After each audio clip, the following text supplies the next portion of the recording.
Welcome to day 130 of 66 and 26, our journey to read through all 66 books of the Bible in 2026. This is Thursday, it's Prophet's Day. It brings us back to the prophet Ezekiel. One of the things that you're going to notice about the prophets in general, that's all of them, Isaiah, Jeremiah, Ezekiel, Daniel, and all the rest, you'll notice that the prophets are God's mouthpiece to speak against the destructive and sometimes despicable behavior of the nation of Israel and Judah. One of the things that you see throughout the prophets is God using the likeness of a marriage, a husband and wife who are joined together in a covenant of love and service to one another. And yet the wife, the spouse, is unfaithful.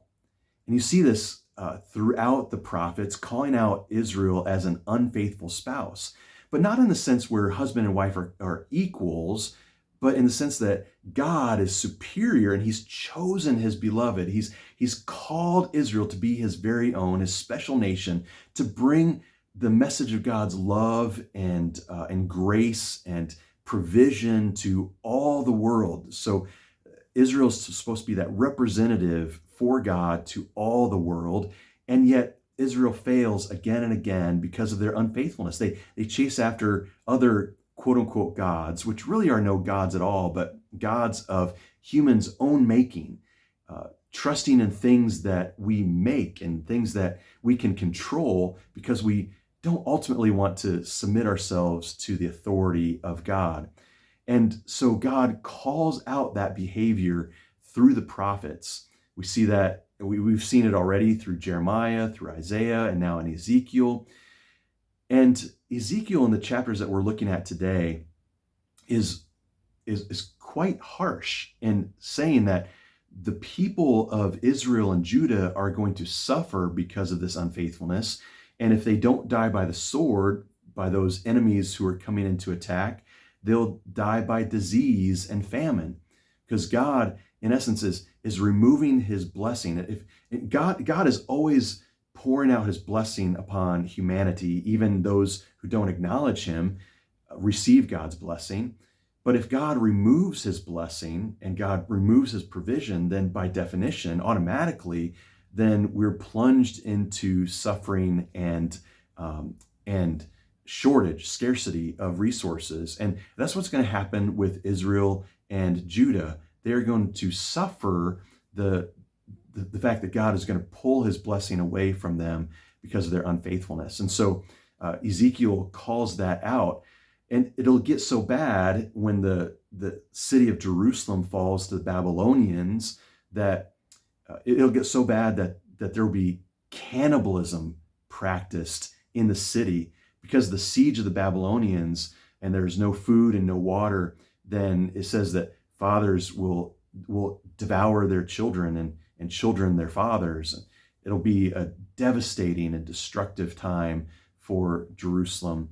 And that did happen as the Babylonians, and then later again when the Romans besieged Jerusalem after the time of Jesus in 70 AD, that same thing would happen for the people of Israel in Jerusalem. Just hard, devastating times.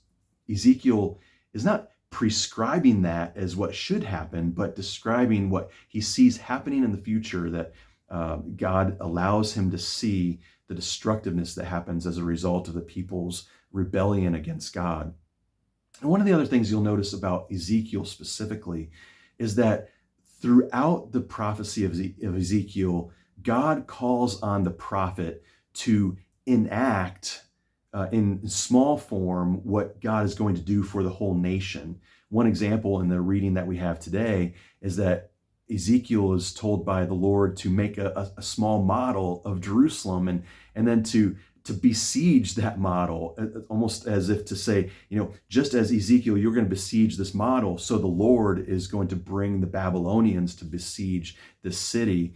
And when Ezekiel has to lay on his side for many days in a row, hundreds and hundreds of days in a row, it is actually enacting the fact that God is bringing forces against the people of Israel and in Jerusalem. So you'll see that more than any of the other prophets, Ezekiel is enacting that kind of prophecy. So it's a physical act that plays out what is going to happen in the real world into the future as God brings his judgment upon the people of Israel.